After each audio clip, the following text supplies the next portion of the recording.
दिनै बर' थुनलाइ आफादनि मावफुं जथुमाव जों गुबैयै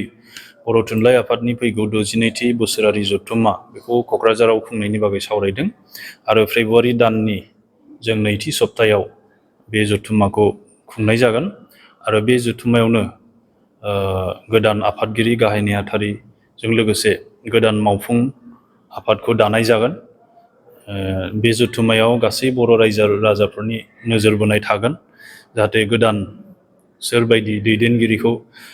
बर' थुनलाइ आफादनि आफादगिरि गाहाय नेहाथारि एबा गुबुन बिबानगिरिफोरखौ सायख'नाय जायो आरो बिथांमोननि दैदेननायजों जाहाथे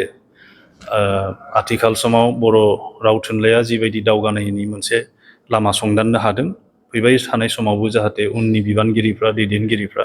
बेबायदि लामाखौ हान्थिलांनो हायो बेखौ रायजो राजाफोरनि थान्दैफोरनि नोजोर बोनाय थागोन। गतिके बे बिथिंनिफ्राय फैगौ 62थि बोसोरारि जथुम्माया क'क्राझाराव जोबोद माने गाजा गोमजायै खुंजागोनखौ जों मिजिंथिदों आरो लोगोसे क'क्राझार जिल्लानि बेन्दोङाव थानाय जोंनि बर'नि गासै माहारियारि आफाद गुबुन गुबुन आफाद गौथुम बयनिबो मदद आरो बाहागो लानायखौ जों हांख्रायदों। आरो गुबुन मोनसे थांखिनि गेजेरजों जोङो बर' थुनलाइ आफादनि 70थि जि जोनोम सान 16 नभेम्बर बेखौ जोङो देग्लाय निउ दिल्लीनि गान्धी हिन्दुस्तानी साहित्य सभानि हांख्रायनाय दिल्ली बर' एस'सिएशननि मदद आरो दुलाराय बर' फरायसा आफादनि मददजों जोङो गोदान दिल्लीयाव खुंनायनि थांखि लानाय जादों आरो गान्धी हिन्दुस्तानी साहित्य सभाया बे माने 16 नभेम्बर सानखौ दिल्लीयाव खुंनो थाखाय बिथांमोना हांख्रायनाय लाइजाम जोंनो हरदों आरो बिथांमोननि हांख्रायनायखौ जोङो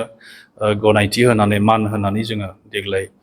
16 नभेम्बरखौ निउ दिल्लीयाव फालिनायनि थांखि लादों आरो गुबुन मोनसे हास्थायनाय जोंहा बेयाव दङ जे गान्धी हिन्दुस्तानी साहित्य सभानि नाजानायजों गोदान दिल्लीयाव बर' थुनलाइ आफादनि बेहाय मोनसे जों मावखुलि गायसननायनि खाबु मोनगोनखौ जों मिजिंथिदों आरो बे बागै सावरायबाय थानाय जादों। बिटिआर सरकाराबो सावरायदों आरो गान्धी हिन्दुस्तानी साहित्य सभा आरो दिल्लीनि माखासे रोंगोसा सुबुंफोरा बेहाय मोनसे रिसार्च जार्नेल बोसोरफ्रोमबो फोसावो। देग्लायनिफ्राय बेहाय बर' रावाबो जायगा मोनगोनखौ माने गान्धी हिन्दुस्तानी साहित्य सभाया जोंनो मिथिसार होदों आरो गोदान दिल्ली बर' थुनलाइ आफादबो गोदानै दानाय जासिगोन। दा गोदान दिल्लीयाव थानाय माखासे बर' सुबुंफ्रा दिल्ली थुनलाइ आफाद मुङै बर' थुनलाइ आफादनि मोनसे दालाय बेहायबो दानानै लादों। दा बिनि गनायथिनि थाखाय मिरु आफादनिसिम आर'जलाइ हरदों। बेखौ जों थान्दै जथुमाव गनायथि होनायनि उनाव जोंनि बर' थुनलाइ आफादनि मोनसे आफादाबो गोदान दिल्लीयाव गोदान महर मोनसिगोन।